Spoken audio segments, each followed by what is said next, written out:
Hello students, welcome to you all. और programming के इस सेशन में आज हम डिस्कस करने जा रहे हैं कंट्रोल स्टेटमेंट्स। कंट्रोल स्टेटमेंट के पार्ट 1 में हमने इफ स्टेटमेंट डिस्कस किया है, जिसमें एक कंडीशन हमें दी गई है और उस कंडीशन को चेक करने के बाद if the condition is true then the remaining statements are executed. But if else statement हमें फ्लेक्सिबिलिटी देता है कि अगर कंडीशन ट्रू नहीं है, गिवन कंडीशन ट्रू नहीं है, तो एल्स पार्ट भी एग्जीक्यूट हो सकता है कंडीशन फॉल्स होने के केस में। सो अब हम डिस्कस करने जा रहे हैं इफ एल्स स्टेटमेंट।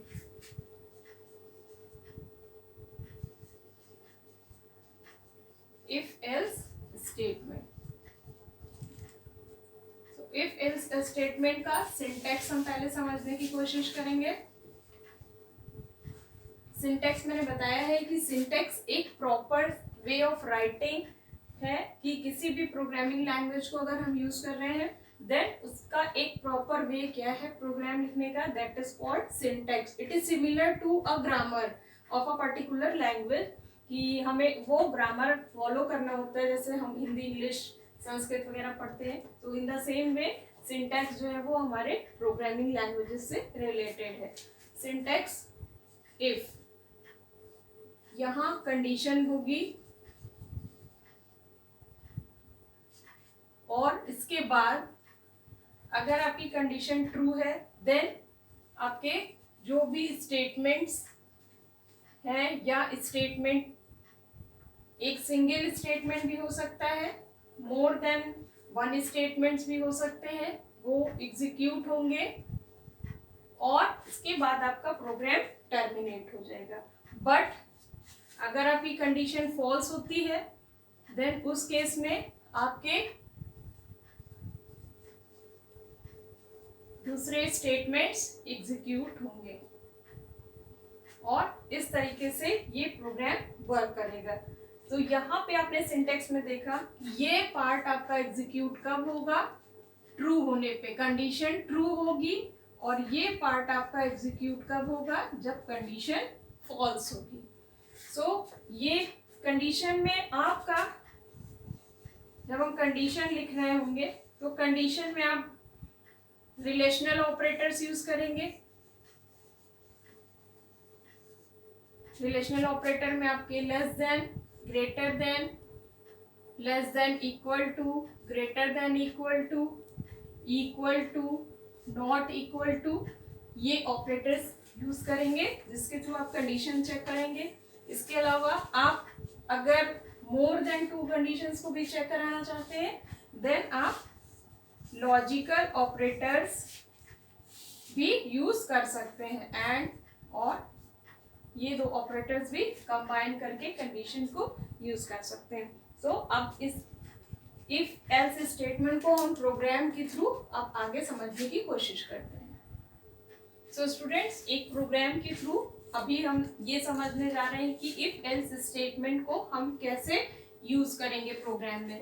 सबसे पहले आपकी जितनी भी इंपॉर्टेंट चीजें होती हैं, जैसे इंक्लूड फाइल्स होंगी आपकी, सबसे पहले हेडर फाइल्स इंक्लूड stdio.h, ये सबसे इंपॉर्टेंट फाइल है। Standard library file, standard input output header file, जिसमें आपके प्रिंटफ और स्कैनफ से रिलेटेड फंक्शंस हैं। ये हैश सिंबल जो है इसको अटैच करेगा, इंक्लूड करेगा।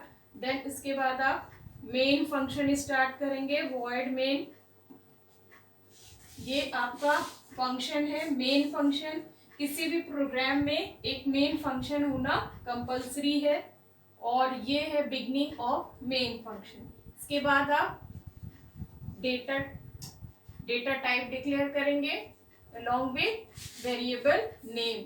ये एक प्रोग्राम ऐसा है जिसमें हम पर्सन की या एज इनपुट करने वाले हैं और ये चेक करने वाले हैं कि क्या वो व्यक्ति वोट दे सकता है या नहीं दे सकता। तो यहाँ पे आपकी दोनों ही कंडीशंस चेक होंगी कि पर्टिकुलर कंडीशन अगर ट्रू है, जैसे एज क्या है वोटिंग की, मोर देन 18 और 18, तो ये कंडीशन हम चेक करेंगे। और अगर वो कंडीशन सेटिस्फाई है तो इफ पार्ट के स्टेटमेंट्स एग्जीक्यूट होंगे, और अगर वो कंडीशन फॉल्स होती है देन एल्स पार्ट का स्टेटमेंट एग्जीक्यूट होगा।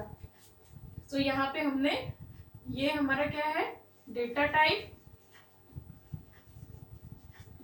With variable name.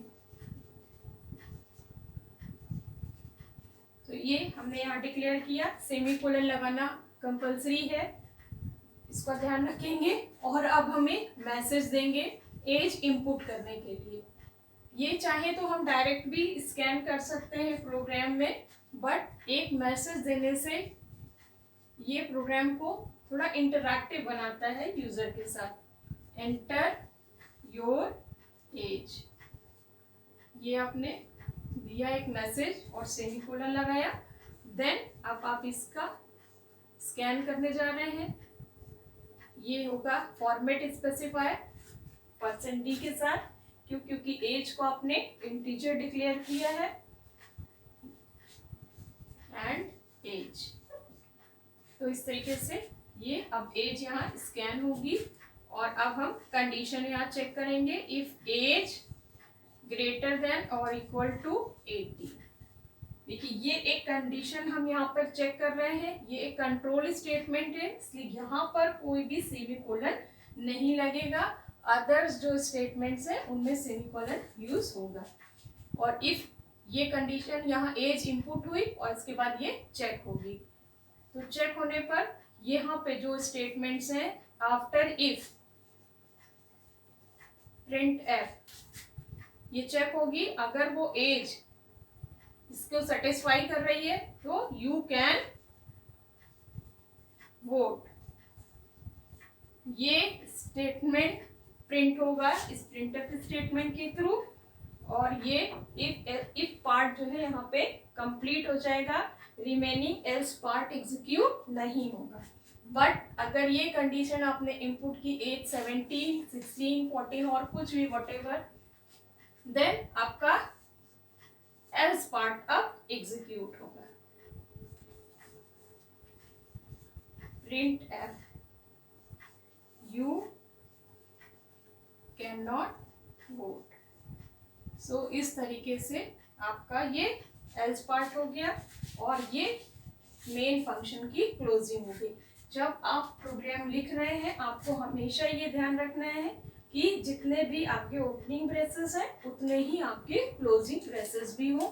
सो आपने ये देखा कि हमने यहाँ पे एक कंडीशन चेक की और उस कंडीशन के चेक होने पर इफ पार्ट के स्टेटमेंट और एल्स पार्ट के स्टेटमेंट में जो भी कंडीशन सेटिस्फाई होगी ट्रू और फॉल्स होने के केस में वो एग्जीक्यूट होंगे और उसके बाद प्रोग्राम टर्मिनेट हो जाएगा।